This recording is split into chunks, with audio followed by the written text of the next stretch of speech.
This is Dr. Ukman Chaudhary and you're watching Everyday Health Style. My today's topic is endometrial hyperplasia. Endometrial hyperplasia. So in today's video, I'll be talking about what is endometrial hyperplasia, what are the causes behind, what are the sign or symptom, diagnostic criteria, required test, management in allopathic mode of treatment, past effective, individual homeopathy medicine. So you are requested to watch complete video for complete information. If you're watching first time, please like, share and subscribe my channel for further notification.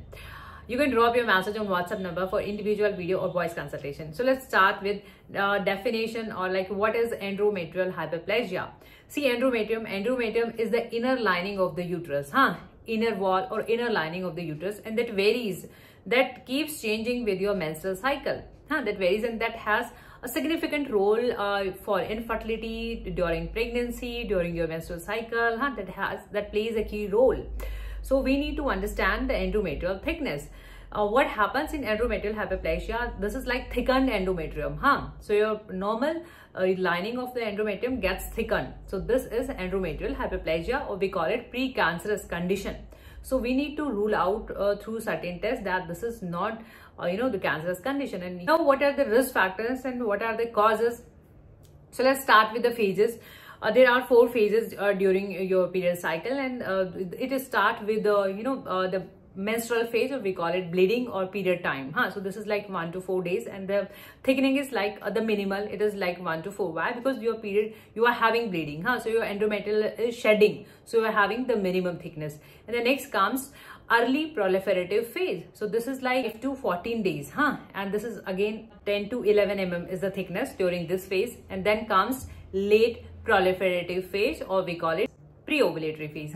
So this has again 11 mm of the thickness, and then comes secretory phase. So this has the maximum thickness.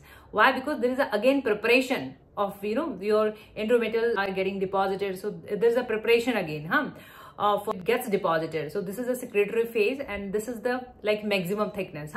It is like 16 to 18 mm. So this is the maximum thickness. So this is how it goes, and it keeps changing from 1 to 4 mm to 16 to 18 mm. Right? Now what happens? See, you are having endometrial hyperplasia, means you are having thickened endometrium. So now what are the causes? What are the risk factors for this endometrial hyperplasia? Why you are having thickened endometrium? What are the causes?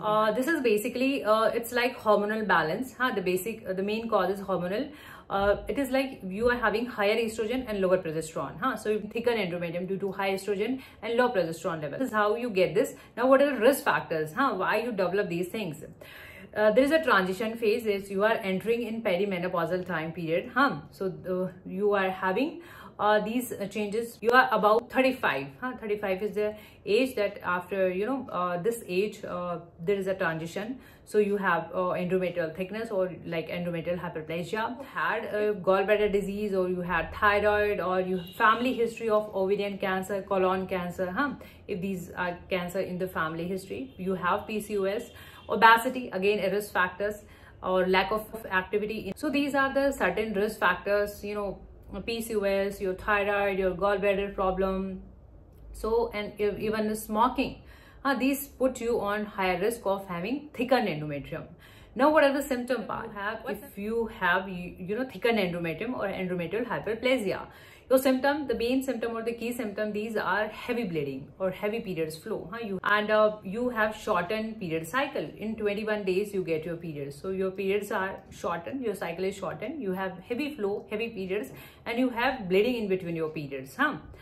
So these symptoms can be there. In some women there is a absence of period, even amenorrhea we call it. So these symptoms can be there. So symptoms can differ from women to women. The test or diagnostic criteria, the number one or the commonest one is transvaginal ultrasound. So this usually access your endometrial thickness. The other one is hysteroscopy. Hysteroscopy, again, in this procedure, hysteroscope is inserted, and this gives you the visualization of the uterine cavity, uterus, issues and surroundings. With that, sometimes biopsy is done or ENC is done. Through biopsy, the certain tissue taken out, and they are studied for further evaluation. If there is any cancerous changes, to ruling out cancerous changes, biopsy is done. So these are allopathy. As you are having, there is a hormonal, obviously there is a hormonal problem, hormonal disbalance. You are having high estrogen and low progesterone.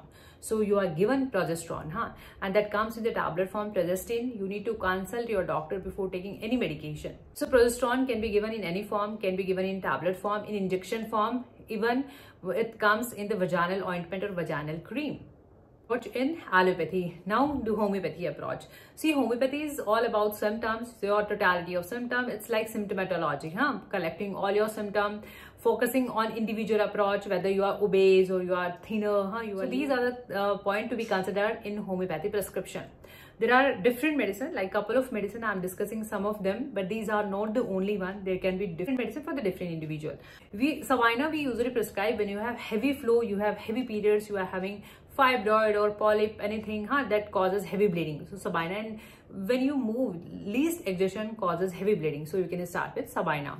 This is in the liquid form. You might get different form, different company, but you just go with medicine name Sabina 30 or 200. This is medicine strength, and use with the help of dropper, 1 or 2 drops, 1 or 2 times, and use it regular minimum. Laxative is the menopause remedy, or we call it like menopausal remedy. We prescribe this during your menopause time period. You are having other symptom, mood swings, hot flashes, throat issues, irritability even, and heavy bleeding. So you can use Laxative again in the liquid form 30 or 200 with the help of dropper, 1 or 2 drops, 1 or 2 times, and use it. Pulsatilla is very effective in treating if you have amenorrhea, you have late period, scanty period, and like thickened endometrium, hyperplasia, but you are having absent period.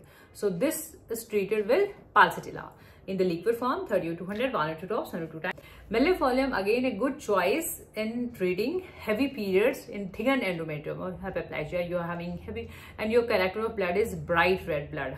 So in these kind of cases we prescribe. This is in the liquid form dilution. This is the tablet form of the millefolium. So in the tablet form you can have 1 or 2 tablets, 1 or 2 times, and use it. Sepia, when you have profuse bleeding, again there is Hamamelis. There is Natrimute, Lycopodium, different medicine for different individual. Video can give you some amount of help. If you find this video knowledgeable, informative, please like, share and subscribe my channel for further notification. If you want to consult us individually, you can drop your message on given below WhatsApp number. Thank you so much. Thank you.